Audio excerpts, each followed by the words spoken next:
Ya están con nosotros Eugenio Raúl Zaffaroni y Gustavo Raúl Ferreira, abogados de Evo Morales. Gracias por acompañarnos. Quiero empezar por la última frase de nuestra cronista. ¿Sí se ajusta a lo que dice la Constitución esta inhabilitación de Morales como candidato a senador? Me imagino que la respuesta de ustedes es no, pero me interesa el fundamento. Bueno, básicamente hay algunas cuestiones técnicas. Obviamente que esto contradice jurisprudencia de la Corte Suprema, del Tribunal Supremo Constitucional de Bolivia, etcétera. Hay una discriminación porque a otra persona con las mismas condiciones se la habilita, a él se lo inhabilita, se lo asimila a alguien que estuvo fuera del territorio durante 10 años, Evo Morales está desde hace 3 meses. Pero por otra parte hay una cuestión de sentido común. Evo Morales no está aquí voluntariamente, no sale del territorio boliviano voluntariamente, sino que sale en condición de asilado.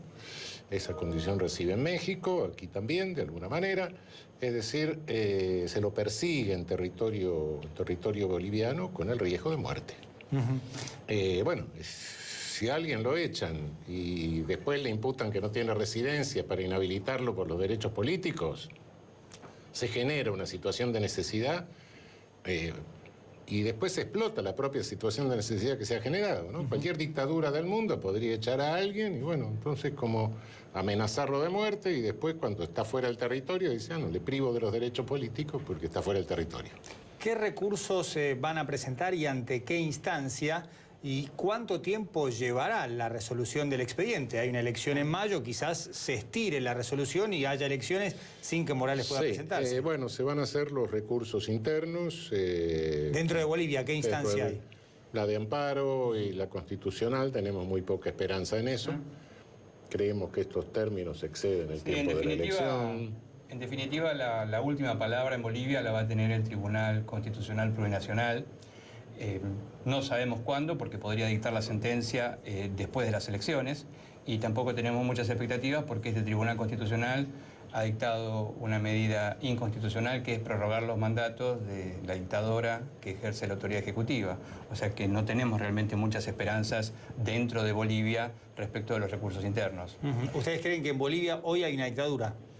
Bueno, imaginemos que hubiera pasado lo contrario, que hubiera vencido el mandato de Evo Morales y Evo Morales por sí hubiera prolongado su mandato. Todos dirían que es un dictador, y sí lo sería. Ahora, lo que ha hecho no es Evo Morales, es el legislativo que hizo eso. Esa es la situación. Le vencieron los mandatos. La señora proclamada presidenta es una ex senadora porque ya no tiene mandato de senadora. Yo iba a preguntarles, mirando con el espejo retrovisor más adelante, pero ya que el diálogo va por este lado, quiero preguntarles por la decisión de Evo Morales de presentarse a un cuarto mandato, de desconocer el resultado del referéndum, e incluso también lo que él dice que no hubo fraude de ese conteo de votos. Quizás lo del conteo de votos puede quedar afuera, pero... No, afuera no, porque el conteo definitivo de votos que hace el informe final de la Organización de Estados Americanos es que había irregularidades en 160 mesas. El total de mesas de Bolivia eran 30.000. Esas 160 mesas no alteran el resultado. ¿El informe final. Total de El informe total de la OEA? Final de la OEA, sí. No lo que se dijo, se adelantó, etcétera, sino el informe final de la OEA. ¿Y la decisión de Morales de presentarse a un cuarto mandato cuando la Constitución no se lo permitía? Eso mismo yo creo que ha quedado explicitado últimamente cuando Morales ha reconocido que no había sido una de sus mejores decisiones. Pero más allá de lo que piense Morales, creo que es importante lo que pienso yo. Creo que no fue una decisión correcta en ese caso. Me parece que fue una decisión que se podría haber no tomado realmente.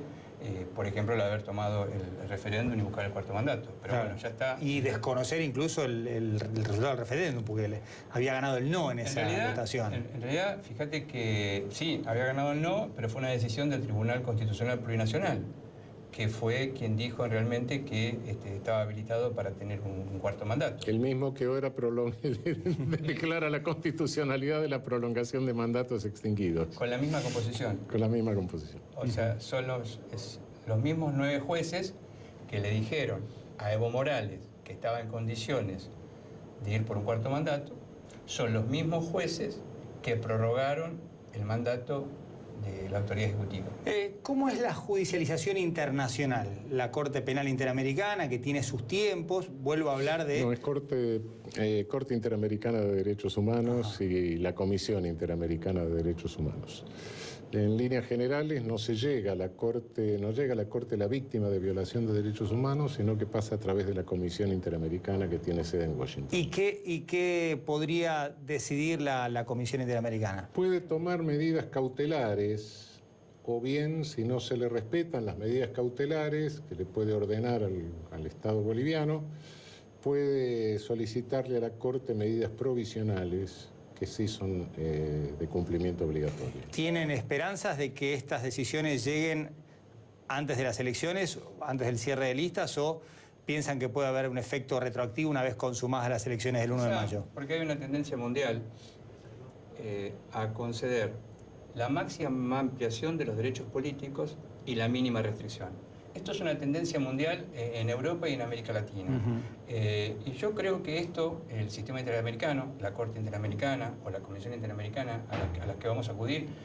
conocen estos nuevos estándares en materia de derechos políticos. ¿Hay antecedentes, alguna jurisprudencia que les permita tener, digamos, esperanza más allá del caso concreto, ¿no? de lo que estamos discutiendo? Sí, ha habido medidas cautelares en Colombia, por ejemplo, frente a la casación de un mandato. Sí. Y el tiempo, en tiempo y forma, digamos. Y probablemente el presidente pueda hacer también. Nosotros tenemos mucha confianza, pero muchísima confianza, somos muy optimistas con el doctor Zaffaroni, porque precisamente las características, al tratarse de un expresidente perseguido, exilado, que se le van a confiscar los bienes, yo creo que va a llamar la atención de los jueces internacionales y la Comisión Interamericana. Podemos estar en presencia del propio precedente que estamos buscando. No sé si los diablos tienen abogados, pueden tirarme si quieren el vaso de agua por la cabeza si planteo algo delirante, pero nadie conoce mejor la Constitución que Evo Morales. Evo Morales, digamos, la redactó, fue durante su mandato, hubo una comisión, no es que la escribió él. Se me ocurre, en esta pregunta de abogado diabólico, si Evo Morales sabía que al no residir durante los últimos 2 años de forma consecutiva en Bolivia, le iba... No, hace 3 meses que está afuera. Claro, pero hace 3 meses que está afuera y en estos 3 meses decidió postularse como senador. Sí. Y él sabía que uno de los requisitos para ser aceptado como candidato a senador era residir los últimos 2 años. Y él no los tenía. Es que no produce intermitencia. Esto es lo que hay que aclarar. A ver. El hecho de que él esté por fuerza mayor... Yo quería terminar la pregunta diabólica, bueno, pero dale. quizás Morales, al saber todo esto, se presentó igual para que le dijeran usted no puede y tener la proscripción barra victimización. Morales, insisto, pueden tirar el vaso de agua, Morales pero... quería ser senador porque eso garantiza que no se le va a desperdigar su bloque en el Senado. Y la inhabilidad de él como senador, justamente tiene por objetivo que se pueda... dividir su bloque en el Senado, porque el objetivo que hay, yo creo que el objetivo final es una proscripción del MAS directamente. Más allá de la habilitación a revisarse. Y hay un riesgo mayor, hay un riesgo muy grande hasta el día 18 de abril, es decir, apenas 2 semanitas antes de las elecciones se puede impugnar a cualquier candidato e incluso estos que han sido habilitados por el Tribunal Electoral pueden resultar inhabilitados, de modo que está el riesgo de que incluso a último momento inhabiliten al candidato presidente. ¿Morales no regresa a Bolivia porque teme ir preso? Que lo van a matar. Lo van a matar directamente. Bueno, mirá que en la historia de Bolivia muy pocos presidentes se murieron en la cama. No estamos inventando, ¿no? Tienen métodos un poco radicales. Ahora, es grave y me imagino que el propio Morales debe conversar con ustedes y darle fundamento, decir no vuelvo a Bolivia. Nosotros le damos los fundamentos. Nosotros somos los que estamos parando. Él quiere volver y ustedes no lo dejan. ¿Y qué le dicen? Que no salga de la ciudad de Buenos Aires. Que no salga de la Argentina. De la Argentina. Claro. Exactamente. ¿Por qué, digamos, ustedes temen que lo maten? Tememos. Es un temor fundado. Sí, es un temor fundado. Realmente quien aglutina su movimiento es él, porque no es un partido político así organizado. Es un conjunto de grupos que sí son aglutinados por Evo Morales, en liderato. Bueno, pero son etnias, son grupos originarios, pueblos originarios, etcétera.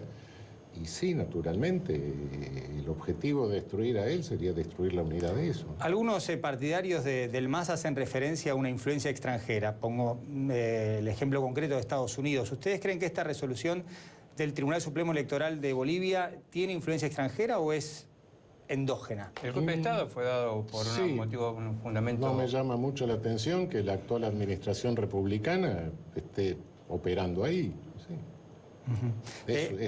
Es costumbre en todo el territorio, en toda la región, de modo que no voy a exceptuar Bolivia. El litio es una riqueza boliviana, El litio. exactamente, y este golpe de Estado no es que tiene olor a litio, es por el litio.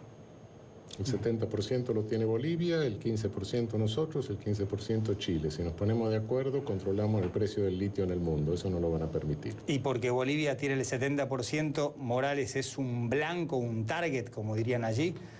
Si Argentina tuviera el 70%... Y si tuviéramos el 70% y se lo concedemos, no. Pero si tenemos el 70% y lo nacionalizamos, como hizo Morales, sí. ¿Morales va a seguir siendo el jefe de campaña desde aquí, desde Argentina? No, bueno, Eso no lo sabemos, la verdad. Jefe de campaña del MAS, bueno. Esperemos que siga en la Eso Argentina. es una cuestión política. Ajá. Esperemos que siga en la Argentina. ¿Por qué esperemos? ¿Puede irse? Bueno, porque naturalmente él tiene muchas ganas de volver a Bolivia. ¿Quién no? O sea, el exilio fue inventado hace miles de años y es una de las circunstancias más duras que tiene que atravesar cualquier ser humano. Él, fíjate vos que ha sido detenida la apoderada que iba a presentar su candidatura. ¿Cómo se puede sentir él que su apoderada fue detenida y que está todavía en la cárcel? Hay ministros... le robaron la libreta cívica hay y el poder. Hay ministros de Evo Morales en las embajadas, en la Embajada de México en La Paz. Es decir, eso es una circunstancia completamente anómala. Yo, las conversaciones que tenemos con él, siempre tiene, obviamente, su intención de volver a Bolivia. ¿Han hablado con él después de la conferencia de prensa? Me imagino que sí. Sí. ¿Cómo está? Sí. Sí, está muy bien, Muy bien. está muy bien, está muy fuerte. Tengo entendido inclusive que, sabes que le gusta mucho jugar al fútbol. Sí, Así, sí. Creo que estuvo jugando al fútbol a la tarde, así que sí. Hay un ministro preso que lo están sometiendo a tortura por las condiciones en que está preso, ¿no? Con problemas de salud, no lo dejan que lo atiendan médicos externos a la prisión. En Bolivia.